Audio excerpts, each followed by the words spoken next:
क्या आपको भी मेरी तरह ही छोटे छोटे कपड़ों का इस्तेमाल करके नए नए डीआईवाई बनाना पसंद है? तो चलिए मैं आज भी आपके लिए लेकर आई हूँ एकदम मस्त और आसान आइडिया, जिसके लिए आपको कोई भी बचा हुआ छोटा सा कपड़ा लेना है, जिसका मेज़रमेंट है 14 बाय 13 इंच। आप 14 बाय 14 भी ले सकते हैं, 14 बाय 12 भी ले सकते हैं। ये मेरा कपड़ा इस साइज़ का था तो मैंने इसी साइज़ का ले लिया है। अब इसे इस तरीके से मैंने फोल्ड कर लिया है। अब इसकी जो खुली साइड है उस कॉर्नर पर हम मार्क करेंगे दोनों साइड से 2 इंच पर।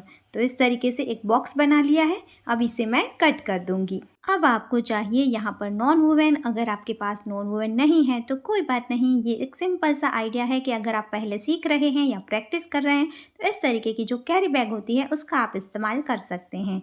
और अगर आप प्रोफेशनली बनाना चाहते हैं तो यहाँ पर आपको फोम और नॉन वुवन का इस्तेमाल करना है। यहाँ पर देखिए चारों ओर सिलाई करके मैंने इसे सिल लिया है, कैरी बैग के साथ अटैच कर दिया है और फिर एक्स्ट्रा कट कर दिया है। अब हमें लेनी है जिप, और जिप को कपड़े की सीधी साइड पर इस तरीके से हम उल्टी रखकर यहाँ पर सिल लेंगे। तो ये मैंने जिप को अटैच कर दिया है। इसके बाद इसे हम सेकंड साइड पर घुमाएंगे और यहाँ दबाते हुए एक सिलाई करेंगे, जिससे कि हमारी प्रेस अटैच हो जाएगी और अच्छे से जिप अच्छी फिनिशिंग के साथ यहाँ पर अटैच हो जाएगी। इसके बाद इस तरीके से हम इस कपड़े को सेट करके रखेंगे और जिप की दूसरी साइड पर अटैच करेंगे और यहाँ पर भी हमें प्रेस स्टिच कर लेनी है। देखिए, अगर आप कुछ नया ट्राई करना चाहते हैं तो आपके पास जिप और रनर होना बहुत ज़रूरी है, और इसे आप अपने घर बैठे हमारी वेबसाइट से या फिर हमारे स्क्रीन पर दिए गए व्हाट्सएप नंबर पर कांटेक्ट करके मंगवा सकते हैं और बहुत सारी नई नई चीज़ें बना सकते हैं, सीख सकते हैं, किसी को गिफ्ट कर सकते हैं, वो भी घर में ही पड़ी हुई बेकार चीज़ों का इस्तेमाल करके। अब देखिए, यहाँ पर हमने रनर को ऐड कर दिया है। आपको यहाँ पर रनर एक बार डालकर निकाल लेना है और फिर से ऐड कर लेना है, ताकि जिप की सेटिंग अच्छे से हो जाएगी।